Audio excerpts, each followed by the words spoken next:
हम्म। Hello dear student, good evening. हाँ, आपका AB chemistry classes में हार्दिक स्वागत है। आज हम आपको आवर्त सारणी के अंतर्गत ग्रुप 8A या ग्रुप 18 या फिर शून्य समूह के बारे में डिटेल में बताएंगे। ग्रुप 8A को हम निष्क्रिय गैसें या फिर रेयर गैसेस या नोबल गैसेस भी कहते हैं।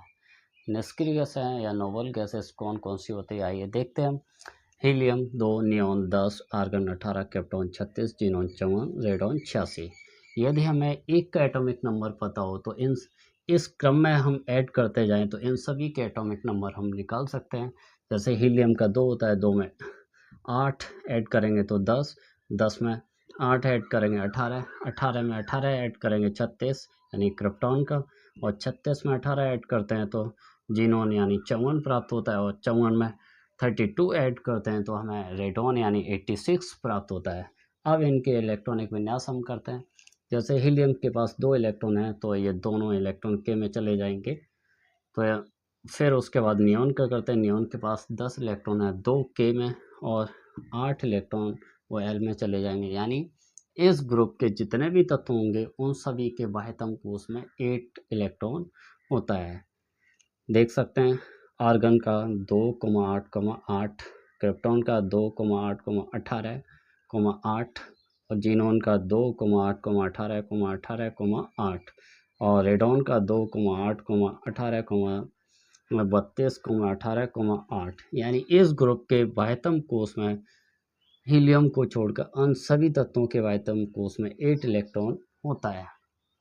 अब इनके एसपीडीएफ में इलेक्ट्रॉनिक विन्यास करते हैं। जैसा कि हम देख सकते हैं कि ये पहला कोश है तो ये 1 और इलेक्ट्रॉन किसी भी नए कोश में जाते हैं तो इलेक्ट्रॉन इसी क्रम में भरते हैं। यानी सबसे पहले एस में भरते हैं, फिर उसके बाद जब एस कंप्लीट होता है तब पी में जाता है, जब पी भी कंप्लीट हो जाता है तब डी में, और जब डी में भी कंप्लीट हो जाता है तब एफ में इलेक्ट्रॉन जाता है।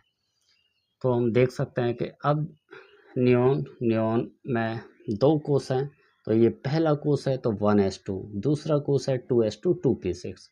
अब आर्गन में देख सकते हैं कि 3 कोश है, पहला दूसरा तीसरा। पहला कोश है 1s2, दूसरा कोश है तो 2s2 2p6। हम देख सकते हैं कि यहाँ पर 6 + 2 8, यानी यहाँ पर दूसरा कोश कंप्लीट हो रहा है। उसके बाद तीसरा कोश है तो तीसरा कोश है 3s2 3p6, यानी ऐड करके देख सकते हैं 6 + 2, यानी ये भी कंप्लीट हो गया। यानी किसी भी नए कोश में जाते हैं तो इलेक्ट्रॉन ऐसे ही भरना प्रारंभ करते हैं। अब इसका हम देख सकते हैं क्रिप्टॉन का, यानी अब इसमें देखेंगे 1 2 3 4 4 कोश हैं तो पहला कोश 1s2, दूसरा कोश है 2s2 2p6, तीसरा कोश है 3s2 3p6 3d10।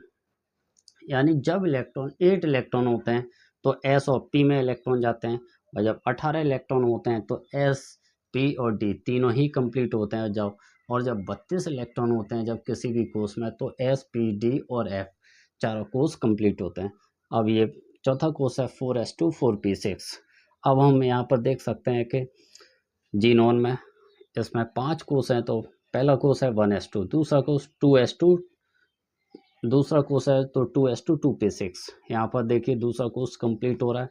अब तीसरे कोर्स पर आ रहे हैं, यानी 18 इलेक्ट्रॉन है तो 18 इलेक्ट्रॉन है तो इसका मतलब एस पी और डी तीनों ही कोर्स कंप्लीट होंगे। यानी तीसरा है तो 3s2 3p6 3d10। अब ये चौथा कोर्स है तो इसमें भी 18 इलेक्ट्रॉन है तो हम देख सकते हैं कि इसमें भी एस पी और डी तीनों ही कोर्स कंप्लीट होंगे, यानी 4s2 4p6 4d10। उसके बाद पाँचवा कोर्स है तो 8 इलेक्ट्रॉन है, यानी एस और पी कंप्लीट होंगे, यानी 5s2 5p6। उसके बाद हम देख सकते हैं कि रेडॉन 86, इसमें देखिए 6 कोश हैं, पहला दूसरा तीसरा चौथा पाँचवा छठवां।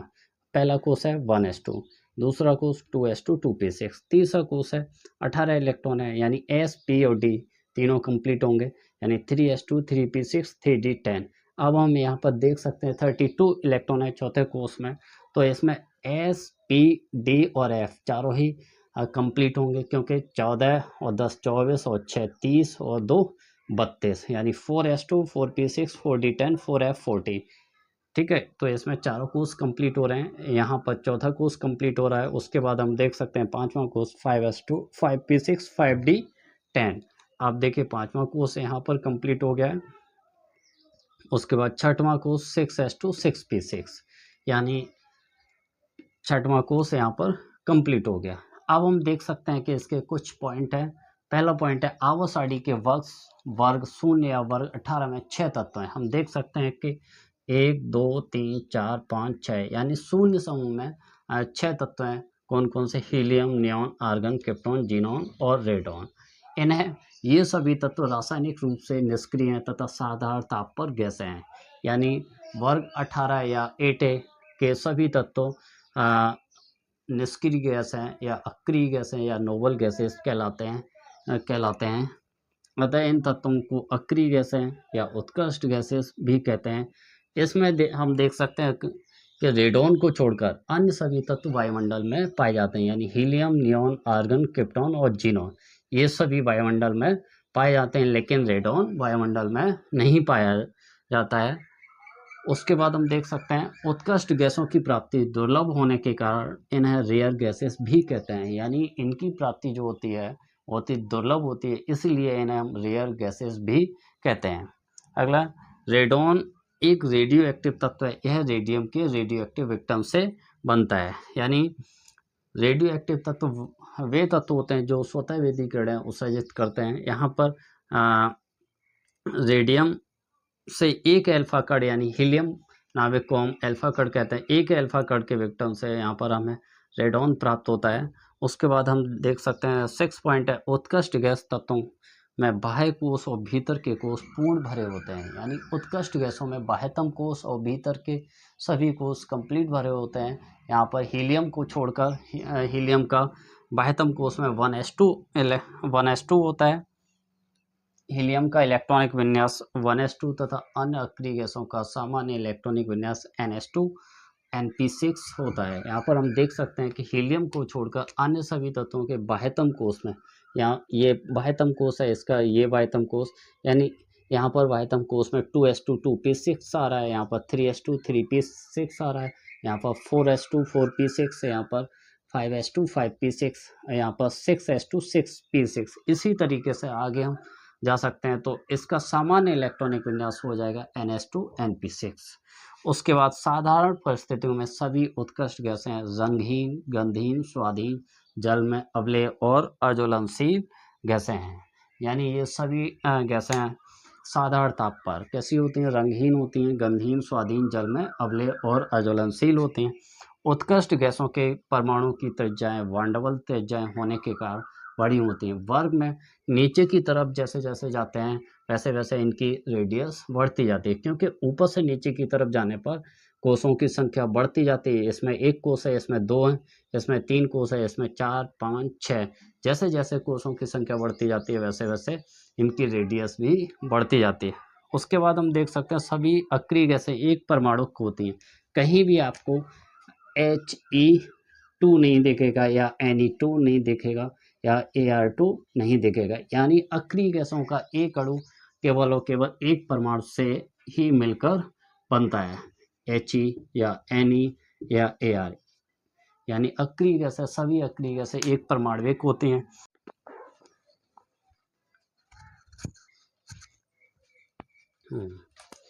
ज्ञात पदार्थों में सबसे कम क्वथनांक हीलियम का होता है। आगे हम देख सकते हैं कि इनके आवर्त संख्या कैसे निकालते हैं। आवर्त संख्या निकालने के लिए हमने आपको पिछली वीडियो में बताया था कि जिन तत्वों के में जितने कोष होते हैं वो तत्व उसी आवर्त का होगा। जैसा कि मान लीजिए यहाँ पर हम देख सकते हैं कि हीलियम के पास एक कोष है तो ये पहले आवर्त का तत्व होगा। नियॉन में 2 कोष है, 1 और 2 कोष हैं तो ये दूसरे आवर्त का तत्व होगा। आर्गन में 3 कोष हैं, 1 2 3 तो ये तीसरे आवर्त का तत्व होगा। क्रिप्टॉन में 4 कोष हैं तो ये चौथे आवर्त का तत्व होगा। और जीनॉन में 5 कोष हैं तो ये 5वें आवर्त का तत्व होगा। और रेडॉन में 6 कोष है, 1 2 3 4 5 6 कोष हैं तो ये 6वें आवर्त का तत्व होगा। ग्रुप संख्या भी हम इनकी निकाल सकते हैं। ग्रुप संख्या निकालने के लिए हमने आपको पिछले वीडियो में बताया था कि जिन तत्वों के बाह्यतम कोष कंप्लीट भरे होते हैं या फिर जिन तत्वों के बाह्यतम कोष में 8 इलेक्ट्रॉन होते हैं तो उनकी वह संख्या शून्य होती है, यानी सभी अक्रिय गैसें शून्य समूह के अंतर्गत आते हैं। इसके बाद इनकी हम वैलेंसी भी निकाल सकते हैं 8 माइनस एन से, यानी जहाँ एन क्या होता है, बाह्यतम कोश में इलेक्ट्रॉन्स की संख्या, यानी अक्रिय गैसों के बाह्यतम कोश में 8 इलेक्ट्रॉन होता है, तो एन की जगह पर हम 8 रखेंगे, यानी 8 माइनस 8 बराबर 0, यानी अक्रिय गैसों की संयोजकता 0 होती है। और आगे हम इनका ब्लॉक भी निकाल सकते हैं कि जिन तत्वों के बाह्यतम कोश का अंतिम इलेक्ट्रॉन जिस सब सेल में प्रवेश करता है वो तत्व उसी ब्लॉक का एलिमेंट कहलाता है। अब हम देख सकते हैं कि हीलियम को छोड़कर इस ग्रुप के जितने भी तत्व हैं उनके बाह्यतम कोश का अंतिम इलेक्ट्रॉन पी सब सेल में प्रवेश कर रहा है, तो ये सभी अक्रिय गैसें पी ब्लॉक के अंतर्गत आती हैं। तो आज के लिए बस इतना ही। आगे का नेक्स्ट वीडियो में, वीडियो अच्छा लगे तो वीडियो को लाइक और सब्सक्राइब ज़रूर करें।